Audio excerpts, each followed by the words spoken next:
Search apple. Hello. Rosemary? Yes, and cedar. This is a blend of cedar, rosemary, sage, and palo santo. Oh, how much is this? $10. Wow, very nice, no? Yes, you can. That's what I'm burning now. Totoo. Look at that, may acupuncture.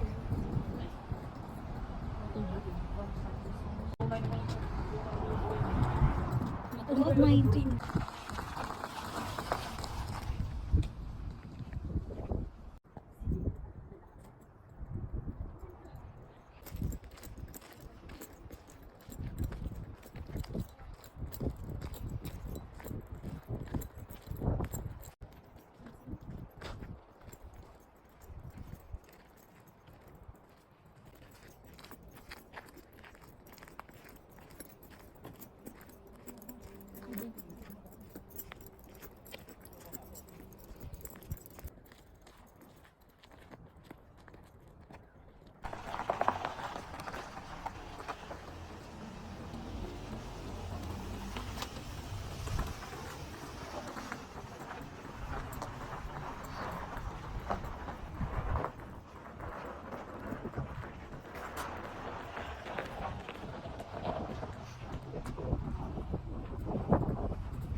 Ay, shh! Pagdating ko kayo.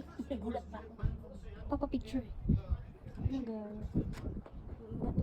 Sa shop ng junk shop nila dito malinis. Maayos. Nice.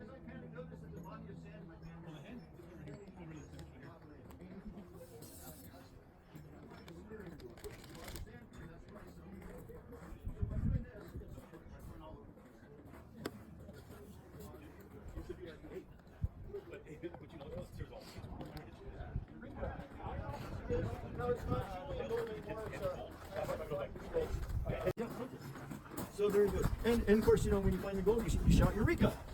If you want people to know you found gold. Otherwise, you'd shout Eureka. All right, guys, give it a try. I'll come around and make sure everybody has the technique. Don't forget to use your ripples. Don't forget to slush your pan of sand. Look at that. That's one gold. Yeah, that's a pretty good panful. That's enough to buy an apple pie tray. Oh, yeah, for sure. Kuha ka mo ng hangin. Sobrang dami. Okay lang. Oh, well, you know, if there's gold in the sand, it stands to reason. The more sand you start with, the more gold you get. Exactly. Right. Yep. I'd like to start this portion of the tour by introducing you to this big metal box with wheels. Now, sometimes the kids already know what this big metal box is called. Kids still have a trolley. But today we call it a mine cart. Ore cart is a 1-ton mine cart because it holds a ton of quartz. So when this was heat, there's a ton of quartz in here. Out of that ton, they had to get an ounce of gold to keep from losing money. That was their break-even point. Back then, gold was $17.50 to $20 an ounce. So that's what it would have cost them to dig it out of the mountain and process it at the mill and retort. If they got an ounce of gold, they were just keeping the project alive. They weren't making a profit yet. So it took that second ounce to turn a profit. Guys, this device here is what the miners call the hoist bucket. The miners would ride this 2 men at a time down a vertical shaft. That's sort of like in a pre-OSHA elevator, they would ride this down to access one of 5 tunnels off that vertical shaft.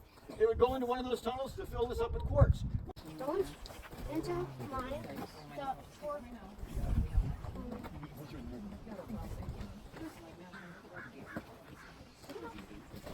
Why did they have nice.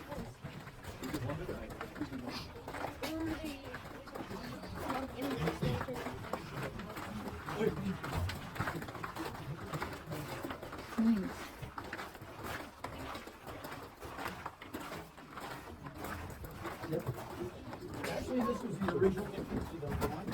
It was installed after they abandoned it. All right, folks. So it was that winter storm in 1869 that started it all, that alerted men to gold in the area. And so that's when they started panning in the creeks. It wasn't long before the creeks were dry. The winter storm was in the middle of a drought. So the miners set out in the hills looking for the source of the gold already established as that hard rock quartz. Now, when they're on the surface of the mountain, they recognize that the outcroppings they found all ran parallel east to west.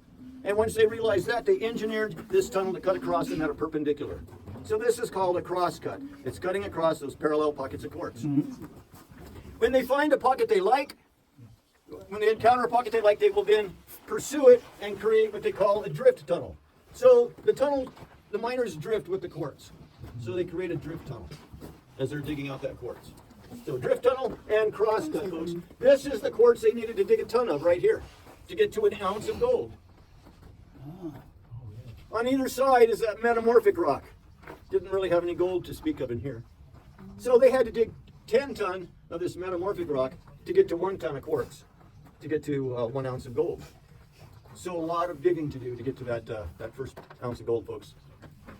Alrighty, hey, let's keep on going here, folks. Here we go. Watch your heads, everybody. Tignan mo dito. Ayan, may mga pinto-pinto. Ito mo. Ano naman sinasabi? Alam mo tangkayin. Alam mo, ang tangkad-tangkad.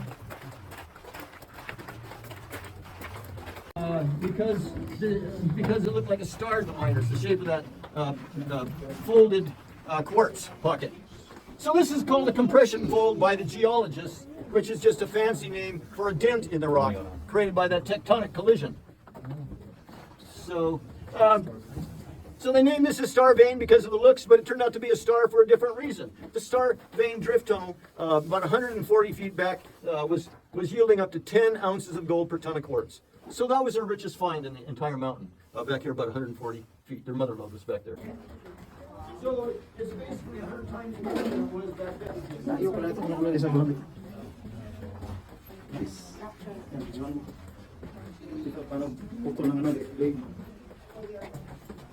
Ang sinasabi?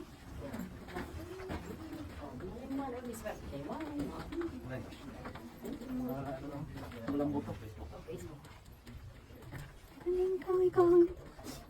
Nakakatakot naman.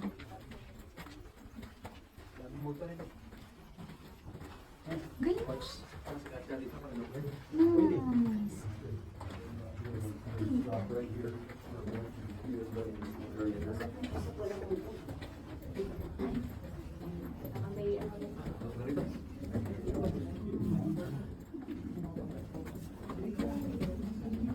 We just exited the Eagle Mine as we came under that shoring. So we're now in the neighboring gold mine, the High Peak Mine. And they were good neighbors, so they joined the tunnels together in 1913 to allow the High Peak Mine to use the tracks of the Eagle Mine. So folks, notice the ceiling in here is rough and angled. It wasn't arched, it wasn't hand dug. It was blasted in here. And there's remnants of blast holes as evidence. You can see that one. Here's another one right there. And they're down here like this one too. When the miners were advancing the tunnel using blasting powder, they would drill 5 holes in the rock. Each hole would be 4 foot deep. They drilled 2 on top, 1 in the middle, and 2 down low, using a 3-man crew to drill those 5 holes.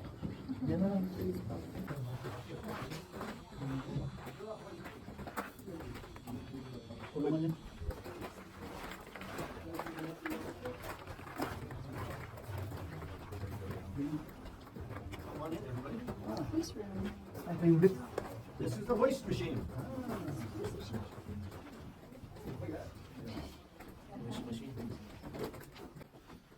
Hey, so this is the hoist machine. It is the power source that raised and lowered the hoist bucket out of the vertical shaft. That's it, with either the men in it or with the quartz, either one. Now, the 5 tunnels below, where those men were working, all had a bell, so that the men could communicate with each other from level to level in a system a bit like Morse code, standardized California code. And they had a chart by each bell so that the miners didn't misspell their messages to each other or misinterpret somebody else's message. There's no coastal sediment in this. It would have just been windblown dust way out to sea, or maybe some stirring of some bottom creature might have, slushed up the water a little bit. Folks, right overhead is part of the same pocket of quartz that the high peak miners would have seen as an outcropping on the surface and simply pursued it all the way into the mountain to create the drift tunnel we're in. They would have been following this in the 5 levels below. The same pocket of quartz goes deep into the ground, and the 5 levels below were pursuing the same pocket of quartz. There's also 5, they were also pursuing this in the 5 levels above. So altogether, in his 11 levels, the high peak mine was following this on each level. Okay. Ooh. Right. Di ba nga eh? Ako nang bato. Something different. I want something different. Pero, The foreman has got a nice office here. Hey, the foreman had an office with a view. Check out his view. nice. Little portrait. Yeah. Had a beautiful view. Come on in, folks. We're just trying to make our way in here best we can. Now, so the foreman kept about 15 men busy per shift. High stump mill. Alrighty, folks, everybody, welcome to Julian. Now, as you may already know, Julian is an authentic gold mine town that was founded by gold miners during the gold rush of 1869, 1870. Folks, all the gold in Julian comes out of quartz as tiny, tiny particles. So there's no nuggets of gold in Julian, no veins of gold dripping out of the quartz, only fine, fine particles locked in the quartz. Unless it's naturally eroded by weathering, and then you might find it as placer gold in the creeks. Catch it with your gold pan if you're lucky. The rest of the gold, locked up in quartz, has to be hard rock mined out of the mountain and crushed to get the gold out. And that's why they have this stamp mill here, or a rock crusher, as we call it affectionately.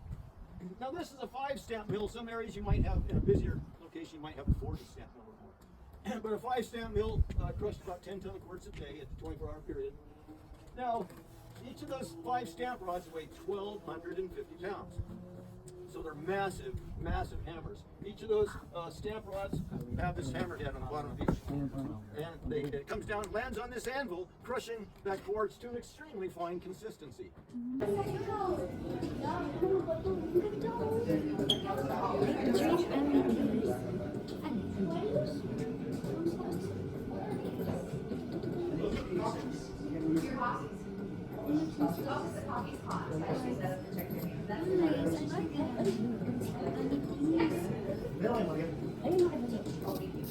Kulang yan.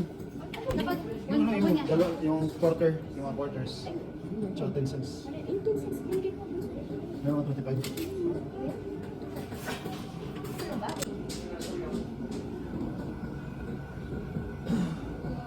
Ito naman na.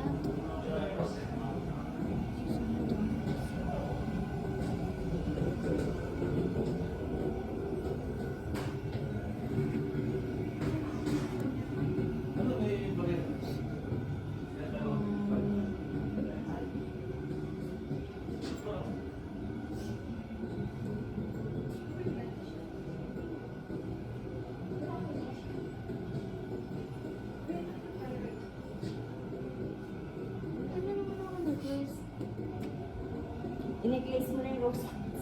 Kaya nga eh, ito. Ay, lumaki mo yan, buo! Darna ka mo! Dilaan mo.